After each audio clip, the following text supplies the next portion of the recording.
I'm no filmmaker or documentary maker. All I want to make is memories. It was a cool summer's morning. It was early as I prepared the bike for my adventure into Wiltshire. So my plan today is quite simple. I will leave Hertfordshire, head through Buckinghamshire, Oxfordshire and Berkshire, and hopefully end in Wiltshire. If anybody knows me, they will know that I don't like motorways and big A roads. So I'll be sticking to the back lanes and country lanes and heading through some old market towns. My first destination will be Beaconsfield, then head towards Marlow, Henley-upon-Thames and Wallingford. At Wallingford I intend to drop south down to Newbury and pick up the A4. I'll travel through or around Hungerford and Marlborough and then hopefully onto my first visit.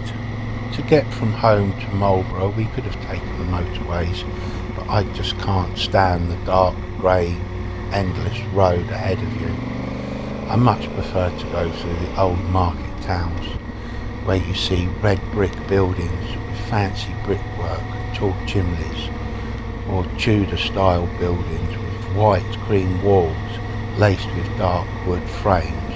Also you get to see the village greens or the village ponds.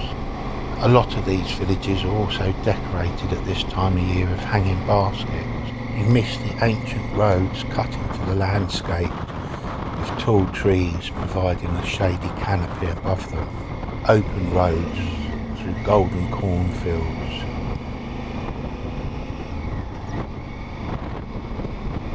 Heading west along the A4, about a mile from Marlborough, I turn right up a small country lane up into the Downs. I travel for a mile or so until I find the car park. Once I arrived at the car park, I found a nice shady spot and secured the bike as best I could. I then prepared myself for the 25-minute or so walk to the Devil's Den.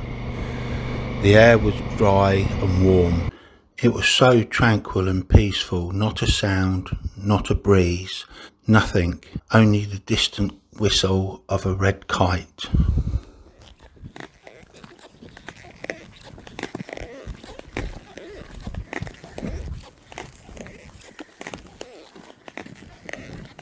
We leave the main path and enter the field. On the stile there's a sign saying, "Mind the bull." There's no signs of any cows or bulls. As we walked through the field, we crested a small ridge, and ahead of us we could see a herd of cattle. Luckily, we were not going that far. We had to turn left and walk down the slope of the down towards a boulder field. There was grey boulders strewn across the bottom of the field, and one particularly large boulder underneath what looked like a hawthorn tree. As we approached the bottom of the down into the small boulder field, what we thought was the large boulder underneath the hawthorn tree turned out not to be. It was, in fact, a magnificent bull. We cautiously passed by and entered the gate into the low valley where the Devil's Den stood. A Neolithic burial site hidden within the rolling downland. I do sometimes wonder what it would have been like in Neolithic times. Would it have been open plains similar to what it is today, or would it have been heavy dense forest with oak, beech and ash? Of course, in Neolithic times it would never have been called the Devil's Den. The devil didn't exist in those days. It was probably called the Devil's Den when Christianity came about and the Christians wanted to stop people going to places like this, so cursed them with names of evil and devil to stop pagan beliefs going ahead at these sites. These ancient monuments have stood here for thousands and thousands of years, and along this stretch of the A4 corridor are some of the most remarkable prehistoric sites in Britain. We leave the car park and ride back down the country lane to the A4. We turn right and head west. Our next stop is the sanctuary, a wooden circle or wood henge that has long since disappeared, but the post holes have been filled with concrete blocks to show where the posts would have stood. From ground level it's not too impressive, but from an aerial view you can see the wood henge and its beautiful symmetrical outline. The sanctuary was built thousands of years ago and was probably linked to ritual gatherings and ceremonies that were tied to seasonal cycles or community life.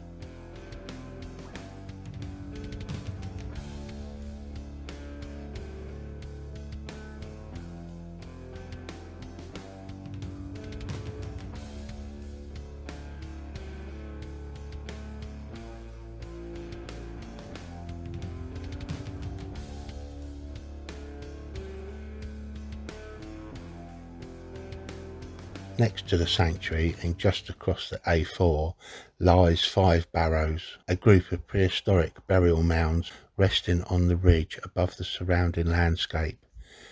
These barrows, likely dating from the Bronze Age, would have been places of burial and remembrance, anchoring the dead within the landscape that was already deeply meaningful to the living. Together they hint at a long tradition of ancestor veneration and the importance of this ridge as a ceremonial and funerary space.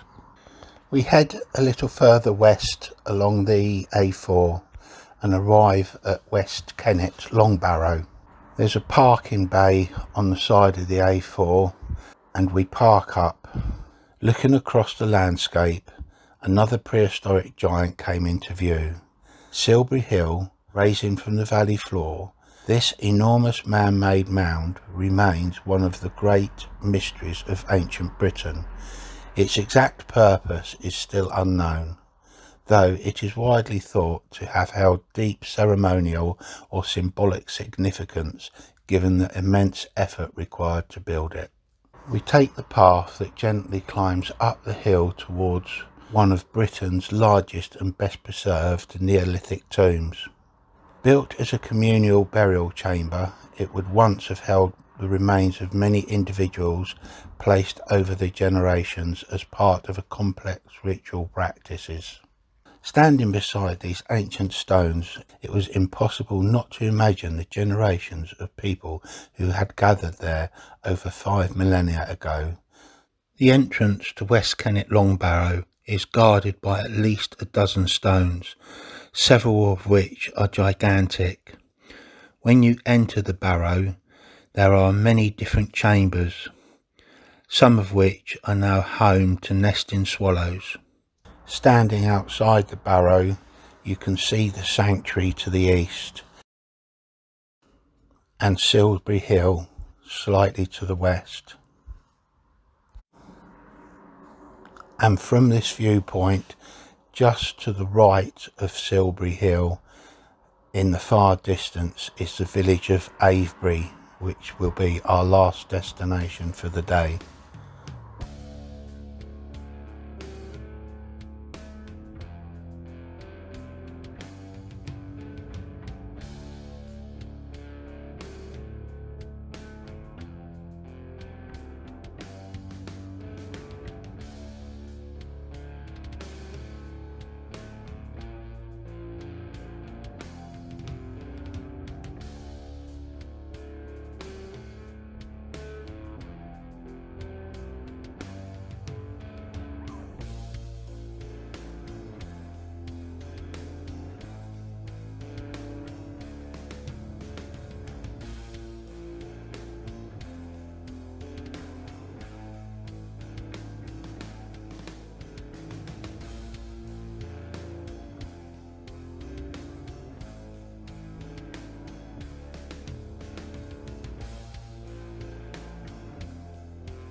With the afternoon still young, we continued to Avebury.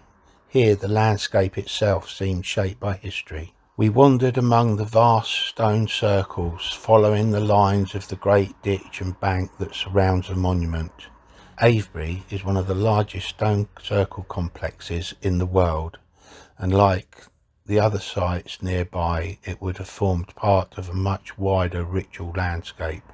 There were sheep grazing peacefully between the stones, completely at home among the structures that have stood for thousands of years, though in later centuries many of these stones were toppled or buried as changing beliefs reshaped attitudes towards such ancient places.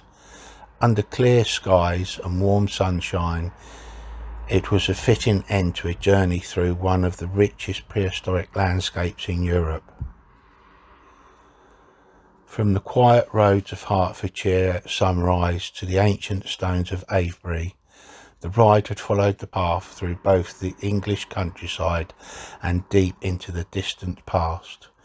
A reminder that some of the oldest stories in Britain are still written across the landscape for anyone willing to slow down and look.